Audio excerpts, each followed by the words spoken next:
Section 2.2, Basic Differentiation Rules and Rates of Change. As we look at example 1 here, we have this trinomial. We're going to take the derivative of each term separately. So as we take the derivative of this first term, we're going to use the power rule, and essentially what we do is we take that exponent and multiply it by the coefficient.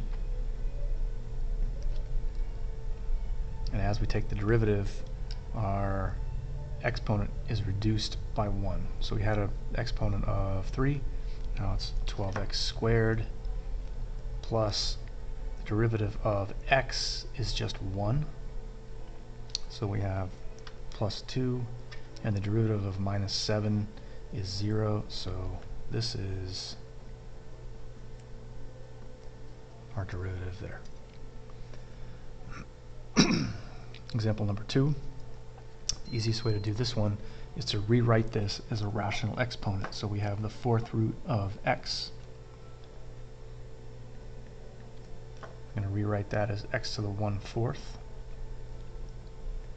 And then when we take the derivative, we're going to multiply that exponent in front, our x, and we're going to subtract 1 from that exponent. So 1/4 minus 1 is negative 3/4. Now we have that negative exponent, so that is 1 over 4x to the 3/4.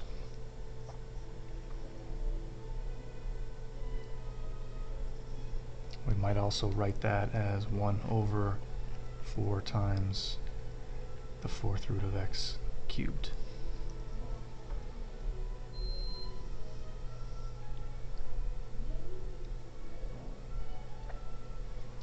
Lastly, we have this function 1 over 2 times the cube root of x squared.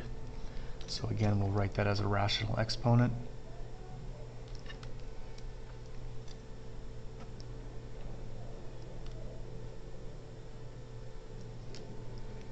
Again, 1 over 2 times x to the 2/3, and I'll rewrite that as a negative exponent.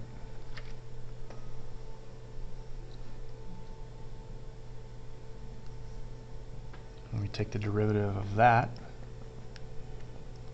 exponent comes around in front, so we have negative 2/3 times 1/2 x.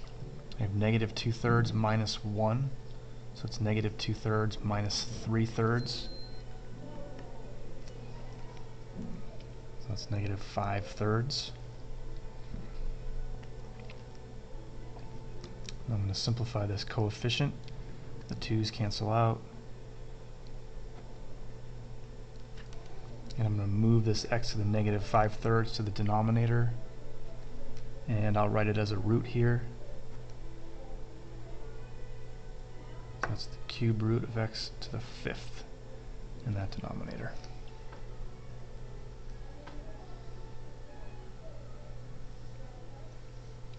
The derivative of sine and cosine. These are our first trigonometric derivatives that we've been introduced to here. So these are they need to be memorized. The derivative of sine is cosine. The derivative of cosine is negative sine. So we can apply those in examples here. First example is the sum of this product 3x and the sine of x. So when we take the derivative, we can do it term by term. The derivative of 3x is just 3, and the derivative of sine of x is cosine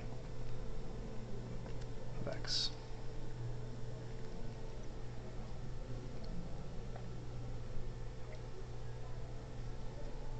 Example 2, we have 3 cosine of x minus 5x squared. The derivative, again term by term. Here the derivative of 3 cosine of x is 3 times negative sine of x, minus derivative of 5x squared. Again, we take the exponent, multiply it by the coefficient, becomes 10x, and we reduce the power of x by 1, so it's just x to the 1st, so that what we have written there is going to work. I'm going to clean this up just a little bit, make it negative 3 sine of x minus 10x.